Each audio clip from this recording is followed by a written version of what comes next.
Labsiin nageenya aviyeeshinii Itoophiyaa fooyya'ee raggaasifame guddina geejjiba qilleensarraa keessatti qooda qaba jedhe tajaajilli nageenya odeeffannoo biyyaalessaa. Manni maree bakka bu'oota uummataa walgahii idilee 15ffaa gaggeesseen wixinee labsii nageenya aviyeeshinii Itoophiyaa fooyyessuuf dhiyaate qorachuun raggaasiseera.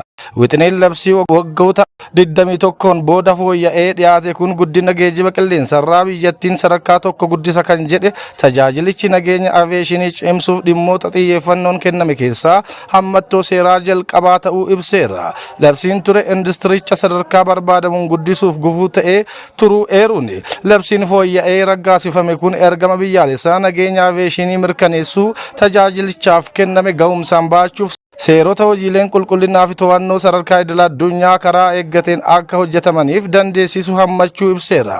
Milkaa'ina mul'ataa fi galmaa tarsiimamaa tajaajilichi gama nageenya aviyeeshiniin qabateef bu'uura kan kaa'u ta'us ibseera. Labsiin nageenya aviyeeshinii Itoophiyaa 1412 muraa 18 fooyya'e kun eebila 13 bara 2018 sagalee caalmaan ragga'uun ragaa tajaajila nageenya odeeffannoo biyyaalessaa ni mul'isa.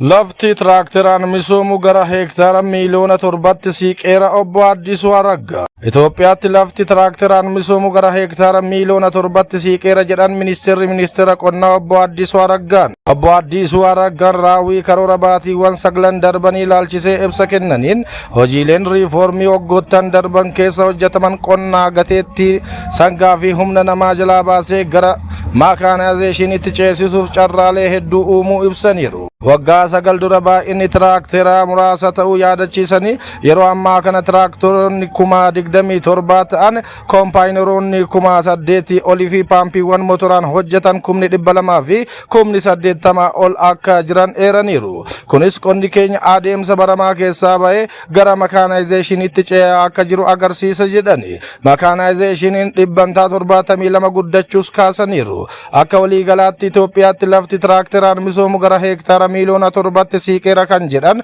obbo Addisuu Araggaan lafa misoomsinu keessaa tokko sadaffaan tiraakteraan misoomsuu dandeenyeera jechuun ibsaniiru.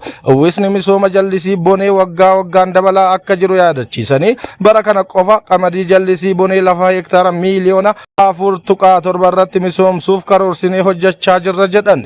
Qonnaan bultoonni tooftaawwan teeknooloojii garagaraan fayyadamuun waggaatti al tokko oomishuurra darbee 2-3 akka oomishaniif sosochiin godhamaa jiru. Akkasumas qonni rooba jalaa bahuun jijjiirama qilleensaa kan dandamatuu fi wabii nyaataa akka mirkaneessuuf jijjiiramni qabataman galmaa'uu eeraniiru. Kana malees carraa hojii bal'aa uumaa galii qonnaan bulaa dabalaa jiraachuus kaasan. Waggoottan jijjiiramaa darban irraa eegalee qonnaan bultoonni oomisha harkaa gara afaanitti oomishaalee gabaa addunyaa irratti baay'inaa fi qulqullinaan dorgomaa ta'an oomishuu eegaluu ibsaniiru. Hojiin damee qonnaan waggoottan darban keessa hojjetaman biyyoota addunyaa guddina irra jiraniif fakkeenya ta'uu kan danda'udha jedhan. Waggoottan 8 darban hojiileen ummataaf biyya fayyadan hojjetamaniiru obbo Adam Faara. Waggoottan 8 darban hojiileen ummataaf biyya fayyadan hojjetamaniiru jedhan sadarkaa ministeera muummee itti aanaatti itti gaafatamaan giddugala ijaarsa sirna diimokiraasii fi pirezidaantiin itti aanaan paartii badhaadhinaa obbo Adam Faaraan. Gamaggamni raawwii guyyoota 100 kurmaana sadaffaa fi baatiiwwan 9 darbanii bakka ministeerri muummee Dr. Abiy Ahmad argamanitti kan gaggeeffame yoo ta'u gamaggamicha ilaalchisee Adam Faaraan ibsa kennaniiru. Hojiilee waggoottan darban keessa hojjetaman keessaa tokko hojii riifoormii siyaasaa ta'uu yaadachiisanii dirree siyaasaa bal'isuun dorgommii fi tumsa paartilee gidduu jiru madaala isaa akka eegu godhameera jedhan. Sadarkaa aanaa hanga federaalaatti hooggantoonni paartilee siyaasaa dorgomtoota 275 ol itti gaafatamummaa garaagaraa irratti ramaduun hojjechaa akka jiran ibsaniiru. Rakkoolee biyyaalessaa barootaaf turan furuu fi koomishinii marii biyyaalessaa hundaa'ee hojiirra akka jiru kaasanii kunis ibsituu biraa riifoormii siyaasaati jedhani.